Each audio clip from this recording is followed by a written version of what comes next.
Alors maintenant, c'est au tour de Christophe Pourret, qui est président de l'association Aves France. Et donc, il va nous parler des ours et des loups, toujours exploités dans les zoos, en spectacle et pour la création artistique. Merci Lola de me faire enchaîner après une vidéo comme ça. Merci à mon équipe pour l'invitation et mesdames les députés aussi. Et je veux remercier tout de suite Aurélie Kellil, qui est notre graphiste bénévole, qui nous a fait des super slides en un temps record. Donc vraiment, heureusement, on peut compter sur elle. Donc, on va commencer par quelque chose un peu d'actualité. En visionnant ces images qui ont été tournées en Russie lors d'un match de football, je pense que personne ne va trouver ce moment mignon. C'est plutôt choquant et dégradant pour l'animal. Et on n'imaginerait pas ça en France. Et pourtant, la France est loin d'être un exemple dans la façon dont elle traite ces animaux sauvages en captivité. C'est certainement ce qui a poussé les parlementaires à voter cette loi du 30 novembre 2021.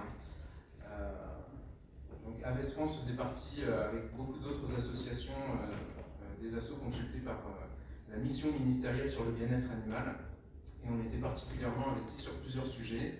Le premier, c'était de montrer que les animaux sauvages, les interactions avec les animaux sauvages, c'était pas seulement à Dubaï, c'était aussi en France. Et on fait la même chose, en fait, on sépare les petits de leur mère et on en fait des objets de business. Donc ça, c'est soi-disant un refuge qui est en Normandie, pas très loin du siège de l'assaut, qui s'appelle Caresse de Tigre, où effectivement on pouvait aller caresser des bébés tigres et des bébés lions.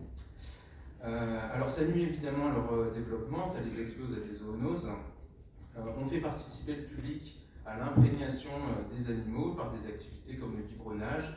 On fait payer très cher une expérience qui est présentée comme exceptionnelle. Et les fameuses sessions selfie se retrouvent sur les réseaux sociaux et ça engendre une publicité gratuite pour l'établissement. Et ensuite, dès qu'il y a des jeunes animaux, c'est le produit d'appel. Et chaque naissance déclenche la machine à cash. Et au final, ces animaux ensuite rejoignent l'industrie du spectacle. Alors pour obtenir la docilité de ces animaux, il faut les récompenser, et souvent avec de la nourriture inadaptée. Donc camembert et chantilly pour les fauves sur la photo, bonbons souvent pour les ours, et les dresseurs affirment que ça n'a aucun impact sur la santé des animaux. Et on verra après dans la partie sur les ours, c'est complètement faux. On fait aussi prendre des risques aux visiteurs qui sont accueillis dans des établissements qui ne bénéficient pas d'autorisation d'ouverture au public. Alors c'est un contournement de la législation actuelle, puisque la loi est avec, on peut dire, la complicité d'une partie de l'administration, puisque les dresseurs disent ouvrir 7 jours par an ou 14 demi-journées en toute légalité, alors que c'est un contournement de la loi, puisque normalement c'est à partir de ces 7 jours par an que l'établissement est considéré comme un établissement ouvert au public et doit respecter les règles de la directive ZO. Il n'y a aucun texte en réalité qui dit qu'un établissement non ouvert au public peut ouvrir au public 7 jours par an ou 14 demi-journées, c'est complètement faux. Et pourtant ils utilisent tout ça. En mettant le public au contact d'animaux dangereux, on crée les conditions qui pourraient entraîner des actes de maltraitance. Alors j'utilise le conditionnel parce que sur les images qu'on a tournées de cette vidéo, en fait la justice a considéré qu'il n'y avait pas d'acte de maltraitance malgré le coup de pied que se prend la lionne et les différentes frappes qu'on a pu filmer. Voilà. Donc, pour la justice, en tout cas dans ce cas-là, il n'y avait pas de maltraitance. Alors on ne faisait pas non plus partie directement du groupe ZO lors de la mission ministérielle, mais on a quand même adressé au ministère un document dans lequel on a dénoncé l'aberration de détenir certaines espèces en captivité, par exemple les ours polaires, mais plus largement en fait toutes les espèces qui ne peuvent pas être réintroduites dans leur milieu naturel et donc dont l'intérêt de conservation est fortement discutable. Alors pourquoi on a ce positionnement ? Tout simplement parce que la majorité des espèces, elles disparaissent en raison de la perte de leur habitat, qui est directement liée à la progression d'une espèce invasive qui prend tout l'espace et qui rentre en concurrence avec toutes les autres, c'est la nôtre. Donc si ces animaux n'ont plus d'espace pour vivre dans leur milieu naturel, on ne voit pas pourquoi on devrait les condamner à la captivité. Alors on nous dit pour un jour leur offrir un retour à la nature qui est complètement improbable, pour continuer à les voir si elles disparaissent dans leur milieu naturel. Nous on considère qu'il faut mettre les moyens sur la conservation in situ, et de toute façon, il y a des études récentes qui ont montré que la captivité avait des effets physiologiques sur les animaux et que ça les rendait inaptes à un retour dans leur milieu naturel. Par exemple, l'alimentation trop riche chez les ours à lunettes, il y a une étude en Amérique du Sud qui montrait que cette alimentation trop riche reçue en captivité, elle modifiait leur métabolisme seulement quelques semaines après leur entrée en captivité. Alors imaginez ce que ça donne chez des animaux qui sont reproduits depuis des générations en captivité. En fait, jamais ces animaux y retrouveront la nature. C'est vraiment de la poudre aux yeux qu'on nous vend. Pour nous, il faut donc arrêter l'hypocrisie, accepter de dire que les animaux sauvages sont les produits d'appel des parcs zoologiques qui se sont transformés au fil du temps en structures hôtelières dans lesquelles les animaux sont des attractions. Il y a très peu au final d'animaux qui vont retrouver leur milieu naturel, à part quelques herbivores de temps en temps, quelques oiseaux, mais sinon c'est très très rare. Autre sujet sur lequel on est intervenu, c'est l'exploitation des animaux sauvages pour le divertissement et la culture au sens très large. Donc événements privés, boîtes de nuit, shooting photo, tournage. Ici, vous avez une capture d'écran d'une agence spécialisée qui loue des animaux sur Internet, avec leur dresseur évidemment, mais pour différentes activités. Et évidemment, on est intervenu sur la question des ours et des loups, puisque c'est ce qui fait la spécificité d'Aves France. Alors en amont des débats, on a travaillé de longues années sur ces spectacles. Pour les ours, c'était assez simple parce qu'on savait exactement combien il y avait de dresseurs, combien il y avait d'animaux à prendre en charge. Pour les loups, en fait, comme la loi a été élargie aux hybrides, là c'est beaucoup plus difficile, ça rend le sujet plus délicat, puisqu'on ne sait pas toujours si les dresseurs possèdent des chiens ou des loups, et si c'est des chiens, à quel degré d'hybridation ils sont. Et la loi qui a été adoptée, elle prévoit l'interdiction de ces spectacles dans un délai de 2 ans après la promulgation, ça veut dire en fin d'année 2023. Donc ça va arriver très vite. Et si on a obtenu ce délai très court, c'est parce qu'il y a peu d'animaux, et surtout en ce qui concerne les ours, et aussi parce qu'on a eu des engagements de la part de structures d'accueil qu'elles pourront prendre en charge les animaux. Alors il y en a plusieurs, hein, c'est le cas de Fort Cause par exemple qui a plusieurs sanctuaires en Europe, mais il y a aussi la Fondation pour les ours en Allemagne qui gère 2 parcs pour les ours, les loups et les lynx. C'est d'ailleurs le refuge qu'on voit à l'image, qui a pris en charge l'ours Glacha, qu'ils ont renommé Franca, qui a été saisi chez les Polyakov. Et je précise que nos amis allemands prennent soin de cet ours à leurs frais. Voilà, la France l'a envoyé là-bas, les assos ont payé le transport, et ensuite c'est l'Allemagne qui paye pour venir. La seule demande de ces établissements, c'est d'être prévenus suffisamment tôt pour savoir quels animaux ils vont avoir à intégrer dans les groupes, parce qu'évidemment, les listes d'attente sont longues. On ne peut pas mettre un ours dans un groupe, normalement c'est un animal solitaire, ou des loups encore pire, parce que ça vit en meute, dans n'importe quelle meute. Donc il faut penser, il y a vraiment une logistique, et penser quel animal on va mettre dans quel groupe. Et pour l'instant, on n'a aucune idée du nombre d'animaux qu'on va devoir prendre en charge. Et j'ai alerté le ministère à la dernière réunion qui s'est tenue le 10 novembre 2022. Ils m'ont fait comprendre que les dresseurs pourront garder leurs animaux et que ça arrange tout le monde. La problématique, c'est qu'on n'a même pas la définition de ce qu'est un loup hybride. Donc, quels animaux vont être concernés par l'application de la loi, on ne sait pas. Et on n'a pas non plus accès au fichier IFAP, donc de toute façon, on ne sait pas combien il y a de loups qui sont concernés, ou de loups hybrides qui seront concernés par cette loi. Alors j'insiste beaucoup sur la question du loup parce que en fait il y a eu énormément d'évasion de loups ces dernières années, même dans des zoos assez importants, hein. Il y avait le zoo des Trois-Vallées, Ecosonia, le parc du Gévaudan, et dernièrement des dresseurs itinérants, les baladins de la vallée d'Argent, qui ont perdu une de leurs louves domestiquées, qui a fait 2 mois de cavale dans la forêt de Brocéliande, et ils ont fini par la retrouver. Voilà. Donc ces animaux, il faut vraiment bien penser où on va les mettre. J'ai aussi l'exemple d'un ancien montreur d'ours qui a arrêté les spectacles il y a longtemps déjà et qui a gardé ses animaux dans des petits enclos bétonnés dans son jardin en Ille-et-Vilaine. Je ne crois pas du tout que c'est l'esprit de la loi de conserver ces animaux chez des dresseurs qui ne vont plus avoir de ressources en plus pour en prendre soin, sans compter qu'en plus ce type d'établissement ils sont très rarement contrôlés, donc on ne sait pas ce qui s'y passe. Moi j'ai un jogger qui m'a envoyé des photos en me disant regardez ce monsieur, il a des ours dans son jardin. Et effectivement, tout le monde est au courant sur place. L'OFB l'a DTPG que bah oui, c'est un ancien dresseur, il a gardé ses animaux, sont dans son jardin. Voilà, tout va bien. Un point très rapide sur les statuts des élevages. Donc il y a l'élevage d'agrément, qui est un élevage à but non lucratif, non ouvert au public. Alors le ministère souhaite donner une définition d'élevage d'agrément dans la loi, ainsi que la définition de l'animal de compagnie. Alors là, accrochez-vous bien. L'animal de compagnie, ce sera donc un animal d'espèce non domestique, détenus ou destinés à être détenus par l'homme dans le cadre d'un élevage d'agrément. Donc un animal de compagnie, ce ne sera plus un chien ou un chat, ce sera un animal d'une espèce non domestique. Ils veulent rentrer ça dans la loi, c'était la dernière réunion qu'on a eue avec eux. Ensuite, il y a l'élevage non ouvert au public pour la majorité des dresseurs et l'élevage ouvert au public qui doit répondre aux normes des parcs zoologiques. Mais évidemment, la majorité des dresseurs qui vont vouloir garder leurs animaux, ils vont choisir le statut qui leur demande le moins d'efforts, ça va être l'élevage non ouvert au public, et c'est aussi les élevages qui sont les moins contrôlés.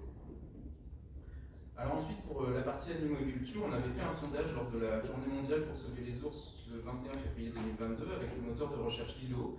Et sur leur page, ils avaient mis une question, c'est faut-il interdire le recours à des animaux sauvages dressés pour le tournage des films publicitaires ou cinématographiques? Et 91% des 2881 répondants sur la journée ont répondu oui. Alors je précise que Lilo, c'est pas seulement un moteur de recherche qui finance les assos de protection des animaux, mais tous les projets, ça peut être des projets liés à des maladies humanitaires, etc. Donc c'est pas forcément des gens sensibilisés. Et le vote de la loi, il va interdire évidemment certains types de spectacles, l'utilisation des animaux dans les boîtes de nuit, les lieux festifs, le divertissement télévisuel, mais la loi ne précise pas si on pourra toujours avoir recours aux animaux sauvages en milieu culturel notamment. Et là, on a un exemple d'une photographe qui fait des shootings photos, elle recrute sur Facebook. Alors, on sait que les spectacles seront interdits dans 7 ans et 2 ans pour les montreurs d'ours, enfin, du coup l'année prochaine maintenant pour les ours et les loups. Mais on ne sait pas si on pourra continuer à les utiliser pour ce type d'événement, et notamment donc cette photographe qui fait payer 600 € le shooting et qui fait appel à plein de dresseurs qui viennent dans des lieux privés et les gens s'inscrivent pour faire des photos avec les animaux. Mais il y a aussi la presse qui donne parfois de mauvais exemples, comme là, c'était un shooting du magazine Paris Match avec Teddy Riner qui se battait contre l'ours Valentin, et rien que le fait que ce soit possible pose un gros problème. Et on va retourner sur l'agence de location que je vous ai montré tout à l'heure, qui propose donc diverses activités lucratives, très lucratives quand on voit le petit tableau avec les prix. Ce sont les mêmes animaux que ceux qui sont utilisés en spectacle, sauf que là c'est pour d'autres activités, des activités annexes qu'on n'a pas forcément réussi à mettre dans la loi. Alors pour l'ours Valentin, on voit que là récemment il a tourné dans une pub pour Chris Rolls, merci Amandine pour l'info. Et donc on a des créas qui, pour vanter le côté traditionnel et suédois d'un produit, on fait appel à un dresseur d'ours noir d'Amérique, un ours noir d'Amérique pour vanter la Suède, alors qu'en Suède c'est des ours bruns, déjà ils avaient tout faux. Et donc on voit le dresseur sur fond vert en fait faire son tournage avec, en lui donnant des guimauves comme il fait toujours pour les spectacles ou pour la création. Valentin, il a tourné dans plein de films comme Chocolat avec Omar Sy, des séries comme Joséphine Ange Gardien, des sketchs comme ceux des Kaira et des clips comme ici avec Weshden. Et il y a aussi le clip avec Jules où le pauvre Valentin est habillé avec un t-shirt et une casquette, on va le voir juste après. Et on a interdit les spectacles itinérants en considérant qu'ils étaient délétères pour les animaux, mais les autres activités, elles nécessitent exactement le même dressage, les mêmes déplacements et les mêmes contraintes pour l'animal. Voilà, on voit, ça passe assez vite où il est afflué de cette magnifique casquette. Alors pour le cinéma, Amandine en a déjà bien parlé avec le cas de Pierre Cadéac, ils ont inventé en fait une terminologie. C'est-à-dire qu'avant, on parlait de dresseur et maintenant ils ont trouvé des mots meilleurs, imprégnateur ou préparateur animalier. Et la première fois que j'ai trouvé le terme d'imprégnateur, c'était dans le dossier de presse du film Les Saisons de Jacques Perrin. Alors ça m'a choqué parce que Jacques Perrin faisait des documentaires et je me suis dit, imprégnateur animalier, il fait donc appel à des animaux captifs pour ses films. Et donc il le justifiait, il disait l'imprégnation permet à l'animal de vivre sa vie sans crainte, de vaquer sans contrainte à ses occupations en ignorant l'équipe des cinéastes tout proches, à charge pour eux d'en mettre en image les plus beaux moments. Le jeune animal né avec la peur au ventre, mais aussi avec un besoin vital de contact et de chaleur corporelle. L'enjeu pour l'imprégnateur est de désamorcer au plus vite cette crainte atavique en prenant l'animal en charge aussitôt après sa naissance. Donc en fait, ils sont en train de nous dire, on vous présente de très belles images, mais pour les avoir, on ne pourrait jamais les avoir dans la nature. Donc oui, on fait appel à des dresseurs. Et là, on se dit, mais le public va voir un documentaire en pensant qu'il voit des animaux dans la nature. Il n'y a même pas une mention qui dit ces animaux ont été tournés, enfin ces séquences ont été tournées avec des animaux captifs. Pour moi, c'est choquant, c'est une tromperie sur le film qu'on va voir. Et malheureusement, c'est dans énormément de documentaires, y compris pour la télé. Et on le sait quand on va sur les sites des dresseurs et qu'on voit les références, parce que jamais un réalisateur ne dira qu'il a tourné avec des animaux dressés. Il n'y a rien, même quand on épluche le générique, c'est pas marqué. Ces animaux exploités, c'était les mêmes de toute façon que les animaux de spectacle. Je pense à Mario Masson, qui a encore défrayé la chronique là récemment, et il avait créé une société de production pour se racheter une image, et finalement il n'a pu pouvoir utiliser ces titres. Mais il y a donc Frédéric Chéneau avec Valentin, il y a le cirque Kinos qui a arrêté ses tournées, mais qui continue de faire des publicités, notamment avec sa femelle Bonobo Chimpanzé Tibi, et plein d'autres publicités ou la télévision. Et on pense évidemment à Phonafilm grâce au travail de Paz qui est sorti cette semaine. Alors le ministère de la Culture, pour nous, il devrait imposer aux sociétés de production d'inclure une mention visible pour le public pour dire que des animaux captifs ont été utilisés, mais aussi obliger à terme l'industrie à remplacer ces animaux par des séquences virtuelles et refuser de subventionner les films dans lesquels il y a des animaux captifs. On pense que le ministère de la Culture, il doit soutenir le développement de technologies innovantes. On est très fort en effets spéciaux en France, et donc il faut participer à la création d'une base de données en motion capture de tous les mouvements d'animaux, ce qui permettra ensuite aux studios de créer leurs effets avec des mouvements qui auront été captés sur les animaux. On est dans une période de transition, il faut la mettre à profit. On a encore des animaux qui sont utilisés pour les spectacles, et bien on peut aussi les utiliser pour cette partie-là, en attendant que ça disparaisse, pour être prêt tout simplement le jour où on ne pourra plus utiliser d'animaux. De toute façon, le public est de plus en plus soucieux du bien-être animal, et bientôt il ne faudra plus aller voir du tout de films ou de publicités. À chaque fois ça va faire un bad buzz, et il faudra bien que cette transition se fasse. Donc il y a deux façons, en fait, soit les capteurs sont mis directement sur l'animal, soit il y a des combinaisons qui sont faites. De toute façon, c'est des animaux qui sont déjà habitués à leur dresseur souvent, donc on pourrait se permettre ça, en tout cas pendant la période de transition. Et je vais finir avec des définitions toutes simples, puisque en fait ces deux termes ils ont été utilisés tout le temps de la construction de la loi, c'est spectacle et itinérant. Et donc si on prend la définition du Larousse, le théâtre, le cinéma, le music-hall sont bel et bien des spectacles itinérants, puisque d'une part, ils répondent à la définition d'un spectacle, c'est la définition qui est au-dessus, mais qui nécessite aussi le déplacement de l'animal. Et comme aucune loi n'encadre l'exploitation des animaux sauvages dans le cadre de ces activités, on considère que l'exploitation d'animaux sauvages captifs pour la création culturelle devrait être interdite en même temps que l'application de la loi du 2021-1539 du 30 novembre 2021, soit ça veut dire fin 2023 pour les ours et les loups et fin 2028 pour toutes les autres espèces. C'est la définition qui est au-dessus, il n'y a pas besoin d'autre loi. Donc pour nous, à l'échéance, ça ne devra plus exister.